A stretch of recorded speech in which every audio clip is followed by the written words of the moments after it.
lamɛnbagaw bisimila malikura kɛnɛ kan ni y'an ka bi tarata donya ye janvier kalo tile 24 kɛnɛ dayɛlɛlen ye an bɛna o kunnafoni sabatilenw kan miniti 30 nata ninnu kɔnɔna la ni ye wulanɛgɛ ɲɛ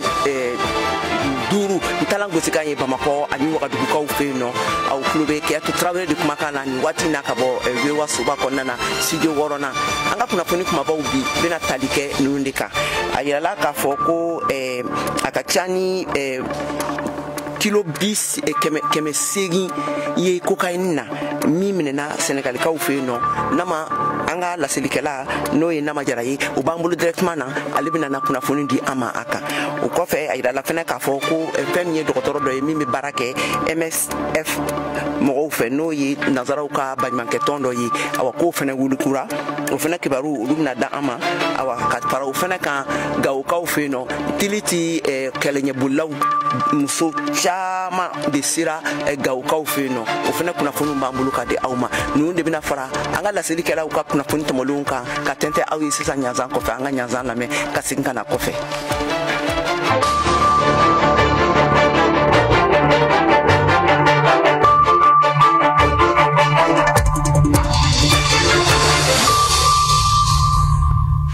Ka segin kokura ka foli ani tanuni lase alamɛbagaw bɛɛ lajɛlen ma ka fɔ aw ye aw bɛ malikura jɛmukan de kan ka lamɛn ka bɔ VOA soba kɔnɔna na studio 6nan ayiwa nin ye Keyatu Tarawele de kumakan ye ayiwa an bɛ ka tɛmɛ n'an ka jɛmukan ye a yirala k'a fɔ ko fɛn min ye Sénégalikaw bara ye kilo 800 o de minɛna cocaïne n'o ye kiribikiribi fɛn juguba ye ayiwa yen lakanakɛlaw fɛ yaasa ka ɲɛfɔli kɛ aw ye an ye wele bila an ka laselilikɛla ma Nama Jara ka bɔ Dakar Nama b'an bolo directement na Nama awa kunnafoni jumɛnw b'i bolo ni cocaïne ni minɛli koɲaw kan aw ka Sénégal aw ka jamana kɔnɔna la yen nɔ kuma b'i bolo.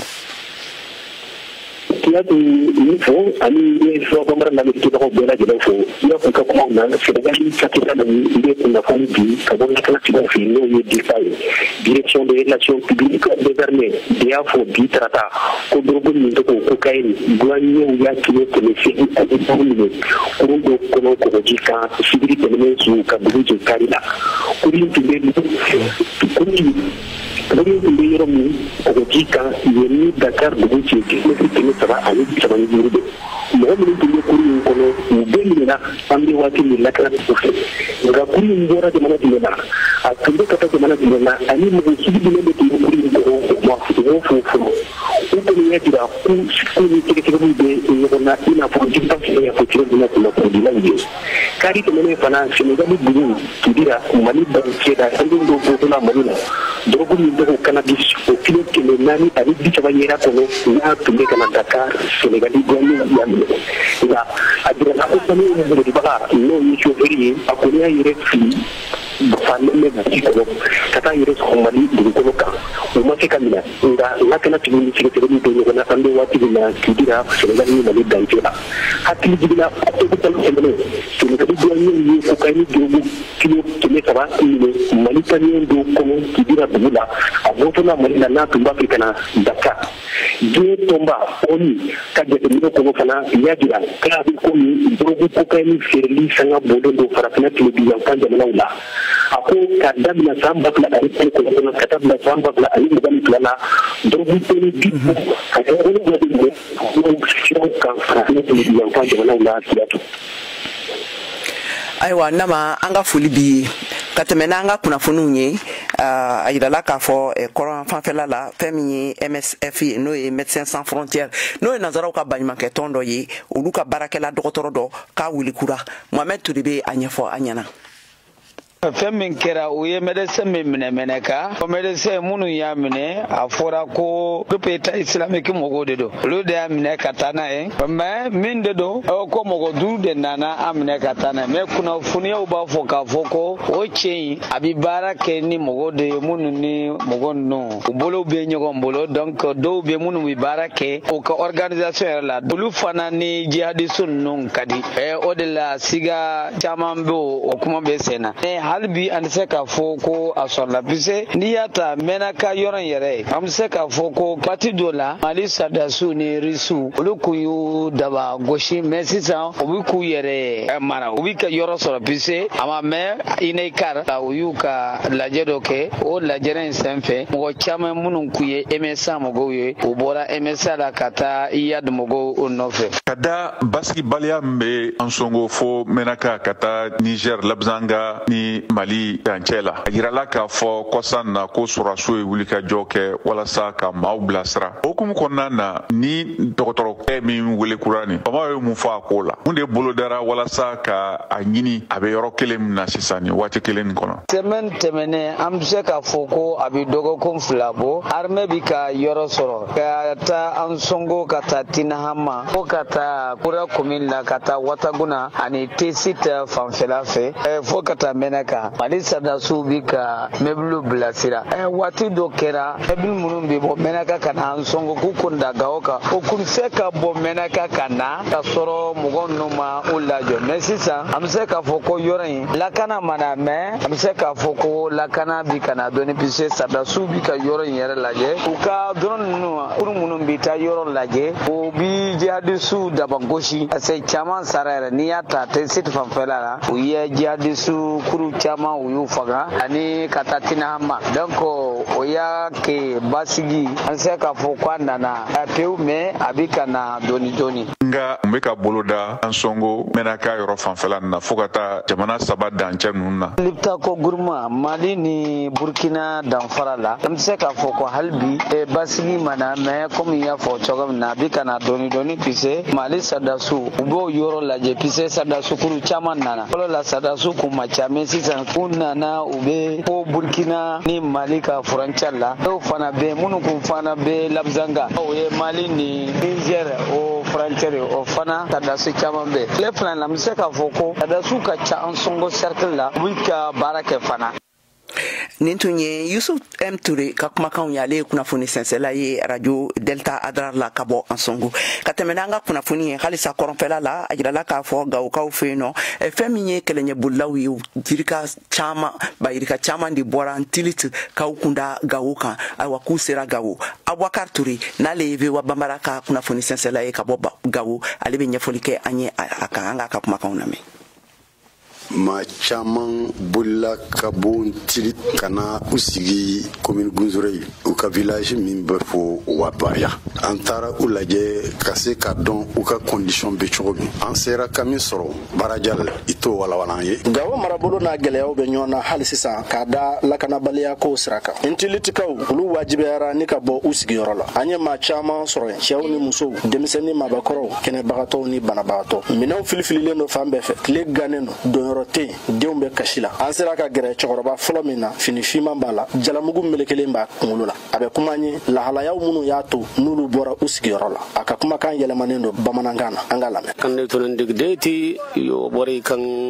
kirdo ni magana yo min y'an bɔ an sigiyɔrɔ la o tɛ dɔwɛrɛ ye fo mɔgɔ dɔw de nana anw kan u ye ladilikan d'an ma u ka ma kan ka yɔrɔ bila k'a fɔ ko an ni na dungo don o tɛ an wajibiyara de ka wuli ka bɔ an sigiyɔrɔw la an ye gɛlɛya sugu bɛɛ lajɛlen ye an bololafɛnw olu bɔsira an ka baganw wa an wajibiyara fɛnɛ an wuli cogo kama k'an ka bololafɛn dɔw bila an ka baganw fɛnɛ to kɔfɛ fo kana se sisan ma an ye dɛmɛ kelen min sɔrɔ o ye dɛmɛ min bɔra an sigiɲɔgɔnw yɛrɛ ni ɲɔgɔn cɛ an ye minnu sɔrɔ u ka yɔrɔw la n'o tɛ ONG dɔw kɔni nana yan u ye sɛbɛnni caman kɛ u taara akan komini gwa arelisi ndalsalami shar kulli kam an balaka dɔ min fɛnɛ y'a laɲini a tɔgɔ kana fɔ a ka lakana kama ale sigilen bɛ kɛrɛfɛla fɛ maa farilajɛ don a ɲɛda nisɔnjalen tɛ hali dɔɔni den fitini b'a bolo o na kɛ an mɔden dɔ ye an bɔra Ntilit an ye gɛlɛya caman ye o la u ko an ma n'olu segira ka na an sɔrɔ yan ni mun bɔra a la an y'a ɲini an bolila o la an dɔw cɛw olu ma na fɔlɔ ani an den dɔw an dɔrɔn de nana yan nɔ an bɛ taafew de siri an ka se ka sigi u kɔrɔ an ye fɛn bɛɛ ye dɛmɛ fɛn nana anw ma a bɛ diya an ye sisan an mago b'a la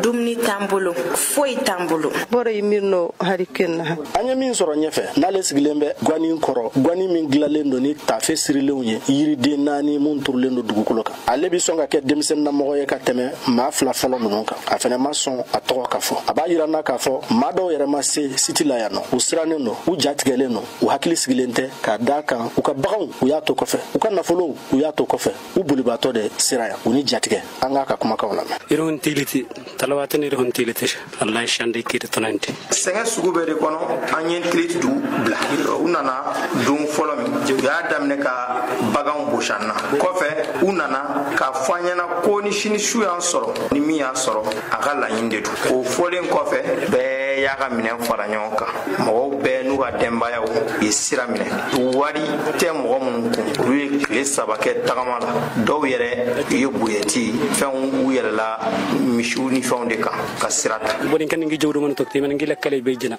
ni wati ngone nana beni wati e gawo ana marabulo kono nana min klefela yamfa nunu ka kalan kosobe wat sufela yamfa ulu sumaneno kosobe o wati na ke chogo katemeni halisa kuna funi nye koronfe enfant fela la kata tuntu marala yoro do be no ko bure mali yala ka foko la kana ko kelembe kamana gambaye mo bulu no we wa bamaraka kuna funi sensela maimuna muru alituntara ayoro la abinye folike anyi angaka la silika uname kaseka bureminali dugu kɔnɔna la sɔrɔ gɛlɛya bayo ye sabula ni ji donna bureminali dugu ye Tombouctou mara la min bɛ kɛ gun kan ka fara o kan lakanabaliya ɲɔɲɛlen bɛ bureminali mara la bon sɛgɛn caman de b'a la dɛ parce que siɲɛ fɔlɔ an ka sira in man ɲi chaque jour on a des difficultés caman bɛ bandiw bɛ sira la ka mɔgɔw minɛ fɛn bɛɛ bɛ mɔgɔ la u b'a minɛ ka taa n'a ye o degun bɛɛ lajɛlen kɔfɛ sɛnɛkɛlaw sirannen do ka sabu kɛ ɲinan san taabolo ye min bɛna kɛ sababu ye ka dun ka fa gɛlɛya olu ka dugu kɔnɔ. Cette année aussi, on prévoit la mauvaise récolte. ɲinan fana an b'a dɔn k'a fɔ ko sumaw tɛna ɲɛ sabula sɛnɛkɛlaw tɛ se ka taa hali ka sɛnɛ kɛ u ka foro la baganmaralaw fana tɛ se ka taa bagan mara o ɲɛma sabula i mana bɔ dɔrɔn siratigɛlaw bɛ sira tigɛ la bɛɛ bloquelen don tant que mɔgɔw tɛ se ka taa o diɲɛnatigɛw la taaɲɛkɛ kuma tɛ yen an b'a ɲini an ka jamana ɲɛmɔgɔw fɛ u ka kana la sabati d'assurer la sécurité de la population. bureminali musow ka fɔ la muso caman ni bɛ to bange la ka sabu kɛ kɛnɛya tigilamaw ntanya ye nin ye Maimuna Moro kan ye ka bɔ Tombouctou VOA Bambara.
Afrique ni VOA Afrique ye una adamadenw lafiyara kunnafoni ko la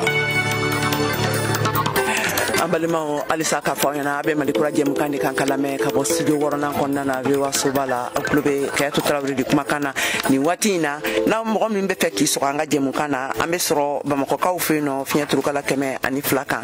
Wagadugukaw fɛ yen Burkina Faso faaba kɔnɔ a b'an sɔrɔ fiɲɛ turukala 102 ntomi ani 4 kan Abidjankaw fɛ yen nɔ Côte d'Ivoire faaba kɔnɔna na an bɛ sɔrɔ fiɲɛ turukala 99 kan Gawukaw fɛ a b'an sɔrɔ fiɲɛ turukala 106 ntomi ani 1 kan Tumutu fiɲɛ turukala 190 ntomi ani 3 kan Koro Banyangara mara la an bɛ sɔrɔ fiɲɛ turukala 93 ntomi ni 2 kan awa ne mɔgɔ minnu fana bɛ fɛ k'u sɔgɔ an na an ka sanfɛ bɔlɔlɔsiraw la an bɛ sɔrɔ an ka sanfɛ bɔlɔlɔsira b'a kan n'o ye www.voabambara.com walima a b'an sɔrɔ Facebook live ou bien Instagram ani YouTube kan nin waati in na ka tɛmɛ n'an ka kunnafoniw ye an bɛ taa Burkina Faso kaw fɛ yen nɔ a yirala k'a fɔ ko u ka muhu mara la ko sigida caman bɛ yen nɔ awa ko olu bɛ sisan nin waati in kɔnɔna na lakanakɛlaw ye olu bɔ jadi dansago kɛbaga mɔgɔ ninnu bolo Kader Tarawele n'ale y'an ka kunnafoni sɛnsɛnla ye ka bɔ Wagadugu ale bɛ ɲɛfɔli kɛ a kan an ka kumakanw lamɛn. Lankanako u ka gbɛlɛn bi kosɛbɛ Burkina Faso kɔnɔ kɛrɛnkɛrɛnya la suru ka kobida la min ye jamana worodugu tilebefan mara ye jɛnkulu maramafɛntigiw ka walejugu kosɔn ni mara nin kɛra komi ale tigɛra ka bɔ faso tɔw ra maa tɛ se ka don maa tɛ se ka bɔ k'a kɛ gbɛlɛya ye nin dugulen ninnu ma suru kobida dugulen minnu bɛ Wagadugu olu ye wuli ka jɔ kɛ yaasa ka se ka o kanbɔ faso ɲɛmaaw ma Ibrahim Kone ye minisiri kɔrɔ ye ani lasigiden kɔrɔ min ye suru ka den dɔ ye an ka kobida bi min bɛ wuli ko problème de suru an denw an ɲɔgɔn dalajɛ ka se ka fɔ fana jamana bɛɛ k'a mɛn mun de bɛ an kunna sisan problème de suru banbatiw min bɛ wuli ko djihadisme olu kɛlen don ka an ka dugu ni kori o bɛ don ka mɔgɔw faga t'a fɔ mɔgɔ ka bɔ tun a bɛ fɔ min ko blocus o de bɛ tɔgɔ bi donc n'an ma wuli sisan a bɛna kɛ masiba min ye mɔgɔ si t'a laban cogo di o bɛ mɔgɔw faga o bɛ VDPw faga donc bi mɔgɔw bɔra dugu fitininw na ka na Tougan o ye province nin ka capitale ye Yakuba Darabo n'ale yɛrɛ ye Tougan ka donsokuntigi dɔ ye ale ye sigida bila ka na yɛrɛ sɔrɔ Wagadugu ale ko a ma ko fɛn bɛɛ ka gbɛlɛ suru mara la gɛlɛya min bɛ Tougan kɔnɔ bi o ye dumuniko ye dumuniko siyɔrɔko furakɛli kɛnɛyako o bɛɛ gɛlɛya de b'an kan nka ale beli an bɛ min ɲini ka fara ale kan an bɛ renfort le fɛ renfort fɛ FDF ka filɛ ka se ka na ni renfort ye volontaire b'an bolo dossier bɛ yen minnu ye volontaire ye u bɛ baara kɛra mais olu dama dɔrɔn tɛ se donc nombre ni dɛmɛ min kan ka kɛ kɛnɛ kan bi sur le plan humanitaire oui, on pense que la population ne demain. Tiens, suru ka kobida de minnu bɛ Wagadugu olu bɛ dɛmɛ yala gouvernement fɛ nka Ibrahim Kone ka fɔtara olu yɛrɛ sera ka o jɔyɔrɔ fa. Anw de réunion kɛ a diyara kosɛbɛ e yɛrɛ ɲɛ b'a la mɔgɔ min bɛ yan a bɛ ɲini ka mɔgɔ 1000 bɔ donc an hakili la an bɛna min kɛ sisan nin kɔfɛ a bɛna ɲɛ kosɛbɛ et puis bɛɛ bɛna yɛrɛ sɔrɔ. Kabi sankura daminɛma na suru maradenw bɛ ɲumankasi le kɛra Wagadugu ko ni dɛmɛ man lase olu ma a bɛna kɛ i n'a fɔ Sahel mara la lankanabaliya ko warankatali kosɔn nin tun ye Kader Tarawele kumakan ye ka bɔ Wagadugu Burkina Faso. aw de bɛ kunnafoni mɔlen sɛnsɛnnen di anw ma bamanankan na VOA Afrique filɛ nin ye 102 fiɲɛ sira kan Bamako Mali la. Duniya keleya tɔnba ka lakanakɛla bolo min da bɛ Mali la n'a bɛ wele ko MINUSMA bɛ gɛlɛya dɔ kɔnɔ an bɛ don min na i ko bi sabula u ka lakanakɛlaw minnu jamanaw baw bɛ minnu bila ka na baara kɛ u ka kulu kɔnɔna na olu caman y'u ka minɛnw cɛ ka bɔ Mali jamana kɔnɔna na awa yirala k'a fɔ ko a bɛ sɔn ka kɛ gɛlɛyaba ye awa k'u ka lakanabaaraw a bolo bɛ sɔn ka yɛlɛma ka bila politiki ko sira wɛrɛw kan o de hukumu kɔnɔna na Mariam Kuyate n'ale ye VOA Bambara ka laselikɛla ye ka bɔ Bamakɔ ale ye sɛgɛsɛgɛli k'a la a sera a dɔnbagalajɛw ma ka ɲininkali tɛnkunin kɛ u la an ka a masalaw lamɛn. MINUSMA ka laɲini n'o ye dɔ ka fara a ka cɛdenw kan walasa baara min kalifalen don a la a ka se k'o se ka se a dan na o bɛ faamuya sabula mali bɛ ka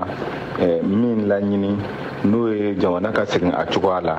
jamana ka kɛ jamana bakuru kelen ye, maaw kana ye mali dugukolo sanfɛ n'olu bɛ ka u damana fanga sigi mali fan dɔ fɛ. MINUSMA tɛ force de combat ye, u ka mission na u y'o de ɲɛfɔ. O kɔrɔ ye olu tɛ wuli ka taa kɛlɛ kɛ, olu bɛ don kɛlɛkɛla fila ni ɲɔgɔn cɛ walasa aw ka kɛlɛ jɔ aw kana se ɲɔgɔn ma. Bon, mali dun bɛ cogoya min na, mali gouvernement bɛ ka min laɲini o ye maa min bɛ mali dɛmɛ ka kɛlɛ de kɛ. Hakili la Faransi kun nana 2012 la o hukumu de kɔnɔna la ni o kun ye force servale ye.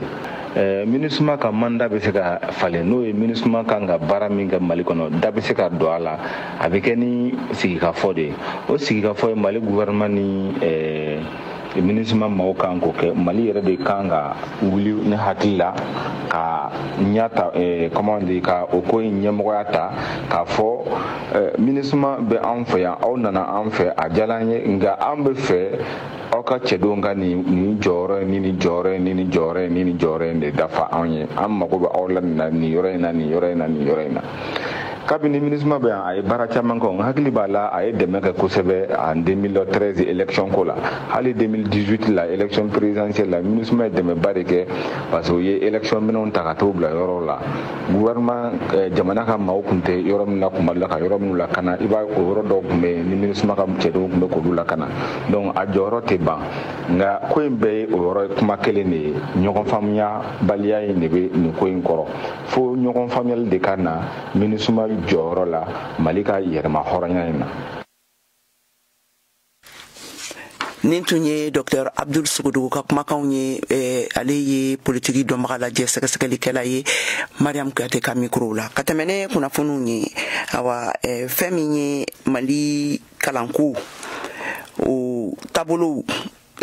bilalen sen kan ye. Mariam Kuyate ka sɛgɛsɛgɛliw bɔra o fɛnɛ kan, an ka lamɛn. Mali kalanko gɛlɛya o fiɲɛ bɔla kabini duguma kalanso la. Seydou Sise ka fɔla karamɔgɔ sɛgɛsɛgɛlikɛla don sanfɛ kalanso la Bamako. Ekɔlidenw bɛ kalan condition minnu na, olu condition ninnu bɛɛ dafalen tɛ. Mais n'i taara an ka ekɔliso la, i b'a sɔrɔ mɔgɔ 60,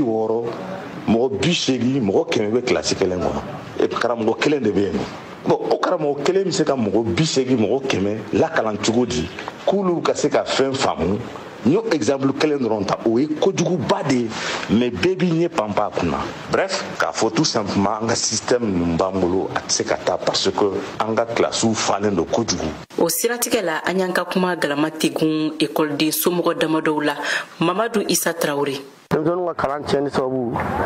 anw b'a la, gouvernement b'a la, parce que kabini Alpha sigira n'u nana ni système neuf ye Mali kɔnɔ, o de école ko bɛɛ bɛɛ tiɲɛ.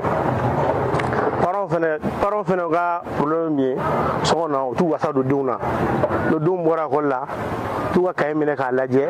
u tɛ foyi lajɛ, u tɛ taa bɔ denmisɛnninw ka école la. Bon, maître fɛnɛ ka problème min ye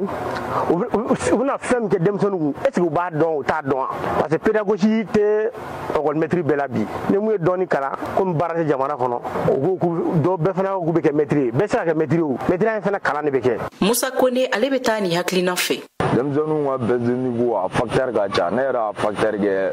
facteur fila ye. I m'a fɔ ma facteur fɔlɔ o bɛ enseignants na, parce que fɔlɔ enseignants ninnu olu kun formelen don ka se niveau ma sur le plan pédagogique. Sisan ta ninnu olu formelen tɛ ka se o niveau ma, parce que sisan enseignants ninnu u bɛ taa formation accélérée k'u kun k'u ta ka t'u bila au niveau des écoles fondamentales u b'u bila u bɛ kalan ye. Bon, le deuxième facteur o ye écolidenw ani écoliden somɔgɔw. O ye jumɛn ye? Sisan den yɛrɛ bɛ taa école la fo ka se 9e ma a t'a dɔn pour quelle raison a bɛ taa école la. Walasa Mali kalanko ka se ka san sɔrɔ, Seydou Sise ale bɛ fɛɛrɛ damadɔw fɔ. U k'u cɛsiri an ka dudenw ka kalanko n'u ka ladamu ko la, parce que ladamu ni kalan bɛɛ bɛ daminɛ so de. U k'u hakili to a la mun bɛ kɛ écoliso fana na, u ka se ka a dɔn mun bɛ ka k'u kunna écoliso la. État k'i jɔ a jɔyɔrɔ la ka école maître ɲumanw ta. École maître n'u taara fana u ka continuer k'u former ka gafew ni fɛnw a bɛ f'u ma ko les outils pédagogiques, bibliothèques ni fɛnw ka dilan, livre ka se ka sɔrɔ. Vraiment classe ka dilan, an kana écoledenw bila ɲɔgɔn kan. Mariam Kuyate, Bamako, VOA Bambara. alisa an bɛ taa burkinakaw fɛ yen nɔ bi bɛ bɛn sɔrɔdasiw ka fanga daraki san kelen ma bi y'a san kelen de ye président Roch Marc Kabore dankarila ka fanga la colonel Damiba a n'a ka cɛdenw fɛ a san kelen o bɛ dafa bi kɔnɔna na. Kader Traoré VOA Bambara ka kunnafoni lasela ka bɔ Wagadugukaw fɛ yen nɔ bɛ ɲɛfɔli kɛ an ye a koɲa kan. Ni y'a san kelen Burkina jamanatigi kɔrɔ Christian Marc Kabore ka fanga dafiri la. Lamisa Gire lɔnnikɛla ye politiki ko fan fɛ. Ale ka hakilinaw filɛ nin ye. Fanga minɛna taabolo de man ɲi. Politikiw y'a minɛ. A minɛna fɔlɔ Damiba ta nin ye. Ale y'a minɛ se ka a bɔ bolola degun min kama o sera fanga minɛ Roch bolo walasa o ko bɛ se ka nɔgɔya a bolo cogoya min na. Jamanadenw ka se ka lafiya. Ale kɔni ma se ka taa n'a ye yɔrɔ jan. Min minɛna sisan nin olu fana y'a minɛ kun min na fana ka se ka bɔ la. Mais an kɔni b'a filɛ la foyi tɛ bɔ a la dɔw de bɛ fara kan ka taa mais an kɔni b'a fɔra nin taabolo a y'a ganiya ka ɲɛsin min na a si ma nɔgɔya dɔw de bɛ fara kan min ni yɛrɛ ta nin ka jugu ka tɛmɛ tɔ nin kan parce que fagali min kɛra nin na a si ma kɛ fanga min tɛmɛna a sira. Jamanaden dɔw ka hakilina ye ko jamanatigi kura kapitɛni Ibrahima Traoré bɛ baara kɛla walasa ka se ka faso lakana ani ka faso yiriwa. E dun ko k'a tɛ ka baara kɛ o bɛ faamuya cogo di? Dugudenw tɛ caman yɛrɛ don an yɛrɛ ma deli ka ni ɲɔgɔn ye nin fanga parce que fɔlɔ la mɔgɔw tun bɛ bilasira u tɛ sɔrɔ mais sisan kɔni bɛɛ bɛ wolola an yɛrɛ cogoya min na bɛɛ caman de wolola hali sini u bɛ wolola y'a dɔn o ma ɲi kɔrɔba yɛrɛ ko nin taabolo bɔ halisa an ka fɛla ma se nin bɛ taa yɔrɔ min na ni u ma dan k'a la kɔni a bɛ taa cogo min na a tɛna laban bɛ taa yɔrɔ min na a ma ɲi u ka solution ɲini a la. Ɲininkali laban ye min ye Lamisa Giri e bɛ mun ma kɔnɔna ni finitigi ninnu fɛ walasa u ka se ka lakana sabati Burkina Faso jamana kɔnɔ. O sigilen don u b'a filɛ la u bɛ fɛn filɛ ka fɛɛrɛ ɲini k'a falen min bɛ se ka kɛ jamana bɛ se ka ɲini lafiya cogo min na n'o tɛ ka tɛgɛrɛ fɔ mɔgɔ min bolila ni tɛgɛrɛ fɔ mɔgɔ min bolila foyi tɛ se ka o bɛ solution ɲini a la min bɛ se ka kɛ mɔgɔ bɛ lafiya sɔrɔ. Ni ɲininkali ninnu tun kɛra Mariam Traoré fɛ a kumakanw taara Kader Traoré fɛ ka tɛmɛ n'an ka kunnafoni ye Californie yan l'Amérique sigida dɔ la kabini dɔgɔkun tɛmɛnen a lamagalen don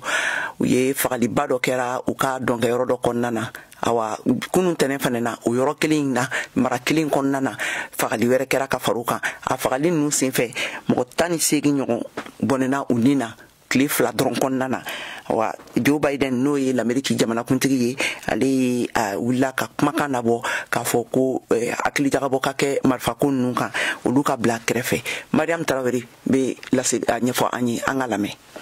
A tilalen kɔfɛ a ka laseliw la laseli min sen fɛ a y'a ka nisɔngoya ani tasibila kɛrɛnkɛrɛnnenw bila ka taa maaw ma minnu fatura ka fara Amérique drapeau ɲɔngirili kan karidon jamanatigi Joe Biden ye welekan teliman bila sariya minnu ka kan ka sigi sen kan walasa ka se ka maramafɛn labilali dan sigi o la ko baaraw la teliya joona ni dangarili ani karogɛlɛya walew minnu bɛ ka kɛ maramafɛnw na Amérique jamana kɔnɔ yan ka kan ka ɲini ni hakili ɲɛma jɔlen ye joona i n'a fɔ jamanatigi Joe Biden y'a lase cogo min na a ka taama min kɛra Monterey Park kunun tɛnɛndon Californie mara ɲɛmɔgɔ Gavin Newsom fɛnɛ da sera maramafɛnw labilali ma kasɔrɔ hakɛ t'a la Amérique jamana kɔnɔna la a ko nin ye maloya koba de ye ni démocratie in b'a lase cogo min na an ka yan ka fɛn wɛrɛw de kɛ ka tɛmɛ nin bɛɛ kan an ka yan ka taabolo kura wɛrɛw yira diɲɛ la min tɛ ka kɛ ni walejugu ninnu kɛli fɔli dɔrɔn ye a y'a lase cogo min na a tilala ka segin a kan ni ka segin a kan ka fara duwawudenw ani tasibila kan ka da o kan a ko n filɛ dɔgɔtɔrɔso de la n nana ɲɛda banabaatɔw kan minnu bɛɛ lajɛlen degun sɔrɔ ni muguci in senfɛ n nana ka n'a ɲɛdɔn ni ka se ka kunnafoni jɔnjɔnw sɔrɔ nin dangarili in kan sisan Halmon Bay dɔ de bɛ ka fara dangarili kan diɲɛ don o don dangarili de bɛ ka da dangarili kan a ye min lase a ka tudɛri bɔlɔlɔ sanfɛ ntɛnɛndon dangarili n'o kɛra Halmon Bay kilomɛtiri 40 ɲɔgɔn de bɛ o ni San Francisco cɛ ɲɔgɔnna de la ka kɛ siɲɛ 2 mɔgɔ 7 minnu bɛɛ lajɛlen fagara tun ye Chinois ka forokɔnɔ baarakɛlaw de ye mɔgɔ 8 o joginna kosɛbɛ i n'a fɔ Amérique kunnafoni disow b'a lase cogo min. Sisan an ka farikolo ɲɛnajɛ kunnafoniw lamɛn Saka Traoré bolo.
an balima a y'a faamuya k'a fɔ ko ni bɛ ka dansigi kɛ an ka bi jɛmukan na kunnafoni minnu n'olu lasera aw ma olu de kɛra aw garisɛgɛ ye bi a labɛnna Cheick Tero ani Senemu Keyita fɛ laseliw ninnu olu kɛra aw ye ne Keyatu Tarawele fɛ an b'a laɲini kɛ aw fɛ a k'aw sɔgɔlen to VOA ka kunnafoni siraw la ni tun ye Keyatu Tarawele kumakan y'a kan bɛɛ